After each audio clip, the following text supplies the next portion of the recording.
ফিরে আসুন ভাই, আগে ভুল করেছেন, এবার আসেন, সঠিক জায়গায় আসেন, মূল্যায়ন পাবেন।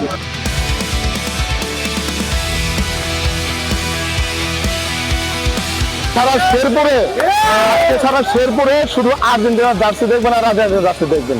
আমরা গতবারে বিশ্ব চ্যাম্পিয়ন, বর্তমান রানিং চ্যাম্পিয়ন এখন পর্যন্ত। তো আমরা ব্রাজিলের প্রতি সমবেদনা জানাই, ওদের যদি ভালো টিমটা হয় ওরা ভালো করবো, আমাদের গতবার আমরা যখন খেলা দেখেছি তখনকার শীতের সময় ছিল, কারণ তখনকার আমরা 7 আপ তেমন ভাবে খাইতে পারি নাই কিংবা আনন্দ করতে পারি নাই। এবার শুধু গরমের মধ্যে খেলা, কিন্তু এবার কিন্তু খেলা দেখে খুবই মজা হবে, খুবই আনন্দ পাবো আমরা।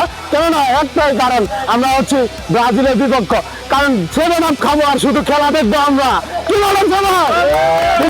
আমাদের উঠে দাঁড়াতে হবে। স্পিড সকল অন্যায়ের বিরুদ্ধে রুখে দাঁড়ানোর এনার্জি পার্টনার। যারা আর ব্রাজিল থেকে আর্জেন্টিনা আসলেও একটি করে জার্সি ফ্রি আমার পক্ষ থেকে। আমরা শেরপুরের পুরো জেলা নিয়ে আমরা একটা আয়োজন ছিল, আমাদের ডাকটা খুব গল্প ছিল। আমরা গতকালকে ডাক দিয়েছি, ডাকে আমাদের যারা আর্জেন্টিনা ফ্যান আছে তারা আমাদেরকে সাড়া দিয়েছে। প্রায় 10,000 লোক নিয়ে আমাদের আজকের আয়োজন ছিল। 700 ফিটের মতো পতাকা ছিল, পাশাপাশি ফেস্টুন ব্যানার নিয়ে আমরা ইয়ং থেকে শুরু করে বৃদ্ধ বয়সী যারা আছে তাদেরকে সবাইকে নিয়ে আমরা এই মহামিলন মেলা করতে সক্ষম হয়েছি। আমরা চাই 2022 বিশ্বকাপের মতো এবারও আমাদের কাপটা মেসির হাতে হতো।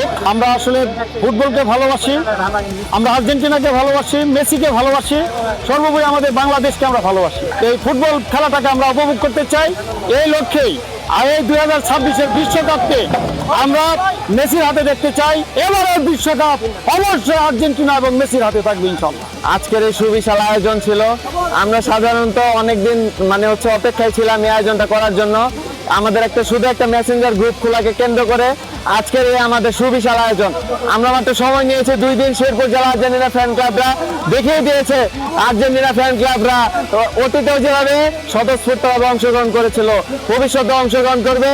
আজকে প্রায় সারা দেশে যে সব জায়গায় আনন্দ মিছিল হচ্ছে, সমস্ত আনন্দ মিছিলের যারা আয়োজক ছিল তাদেরকে শেরপুর জেলা আর্জেন্টিনা ফ্যান ক্লাবের পক্ষ থেকে শুভকামনা এবং অভিনন্দন জানাই।